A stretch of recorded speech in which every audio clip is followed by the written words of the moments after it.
Welcome back to KMOX 7. If you are new, my name is Chad. I'm the father of a 2-year-old son with autism. If you are old and you're a subscriber of KMOX 7, welcome back. Appreciate all your loyalty over the years, all the likes, the shares. If you can see, I've been very active on YouTube here because I got a lot to say and a lot to report on. An alarming press release that I saw today that I thought would be a good vlog to touch upon because I definitely have my opinions on it. And I'm passionate about these things. I'm passionate about speech delay. I'm passionate about early childhood development. And I'm really not passionate about these. Because if I was a 1-year-old or a 2-year-old and I'm trying to learn how to talk and all I could see in human faces is this, and this is my human reaction and interaction with mom and dad and kids at preschool and all, and I can't see people's faces and expressions and face. See the difference? I mean, what an incredible difference there. Incredible.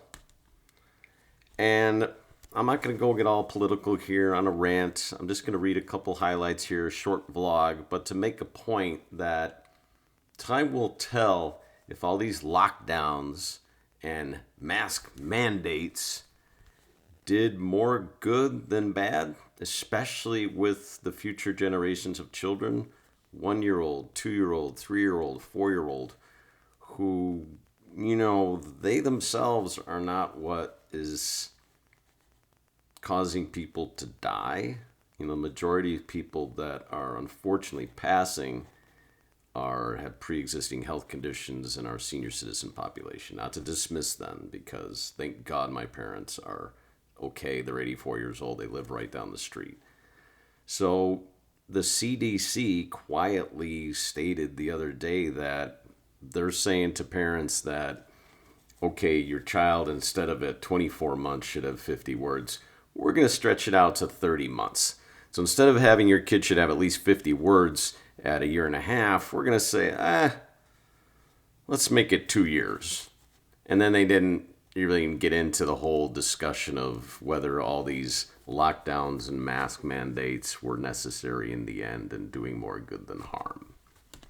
I think many of us, if you really think about it, for that young of a population, definitely, just my opinion, is doing far more harm. So let's read some of these highlights here, and which hit the news story today. And when I saw it, I was just as mortified as a lot of people that it's just so sad and so unfortunate for these future generations. And I'm really glad that my child has already grown up, because I'd be really worried of these future generations. Standards for speech development lowered by the CDC. Not since 2005, the year it was introduced, has the Centers for Disease Control updated their developmental milestone guidelines for children in their Learn the Signs, Act Early program. According to the American Academy of Pediatrics, who works alongside the CDC, their goal of this much-needed update was to make it easier for parents and healthcare providers to catch the signs of autism earlier. Another goal was also to give parents a list of milestones that they can measure their child's development against. What they did, though, and what has caused a bit of a firestorm, is also lowered the speech development standards. In their update, the CDC and AAP first raised the percentage of kids who regularly meet the set milestones from 50% to 75%. This means the two organizations feel most young kids are developing well within their age groups.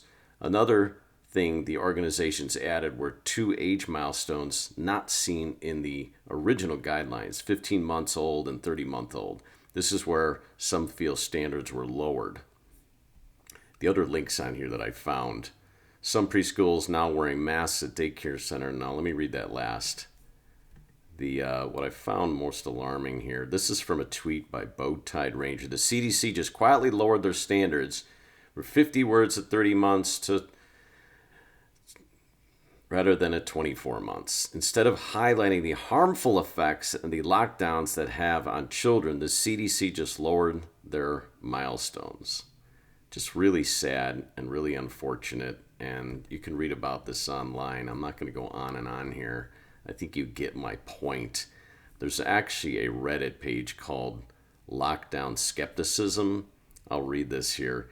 Interdisciplinary examination of lockdowns and other pandemic policies. We acknowledge the threat of you know what. We are also concerned about the policy's impact of our physical and mental health, human rights, and economy. This is a nonpartisan, inclusive global sub. We are empirically minded and do not tolerate unsupported claims against effective mitigation strategies such as blah, blah, blah. I'm talking code here because I'm not allowed to use certain words on YouTube. Conspiracy theories, blah, blah, blah, blah, blah, blah. But if you're interested in this, check it out. There is a whole Reddit stream in here and a lot of angry parents and a lot of angry people that, echo a lot of what I just said, that the mandates, the masking is having and is going to have had a serious negative effect. And a lot of the CDC, which I believe is a highly corrupt organization, I've been studying it for years, them with the FDA and the big pharma, that the negative effects of this are to be determined. I think we're already starting to see it. You as a parent, you may be seeing it. And I think it's really, really sad. I found this on here online today. This was posted January 5th. Some preschoolers are now wearing masks at daycare as new guidelines take effect. This is on January 5th of this year. New guidelines that took effect early childhood entries Wednesday. Some toddlers and preschoolers will have to get used to wearing masks while they're at daycare. The new guidelines took effect early childhood education centers Wednesday, including recommendations that children 2 and older wear masks indoors. Staff, parents, visitors must wear 3-layered masks at all times. Jamie Mosher, director of Rainbow Beginnings, said she was surprised at how quickly kids had adapted to the changes. I guess we know this sector children are resilient and they adapt much better than grown-ups, as we learned through the pandemic.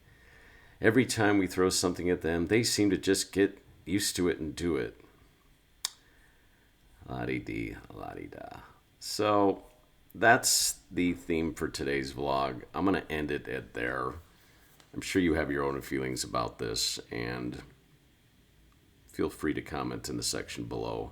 I'm just really appalled by it all. I really think it's disgusting and unfortunate and sad and wrong.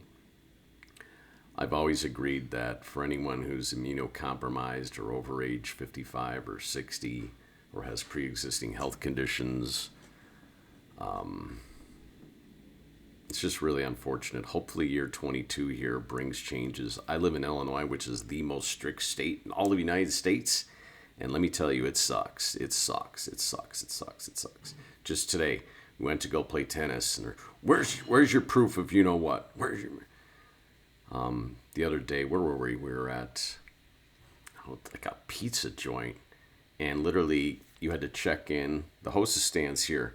5 feet away is the entrance to the bar area where everyone is maskless. And you couldn't cross that line without showing proof of vaccination and your mask. Unbelievable. Unbelievable. If you like this video, please give it a like. Please give it a thumbs up. Smash that thumbs up. Thank you for liking. Thank you for subscribing. Thank you for following KimMock7 if you're new. And if you're old, appreciate all your loyalty. You have a great day. Today is February 20th already, year 2022. We'll have more to come this week. Take it easy.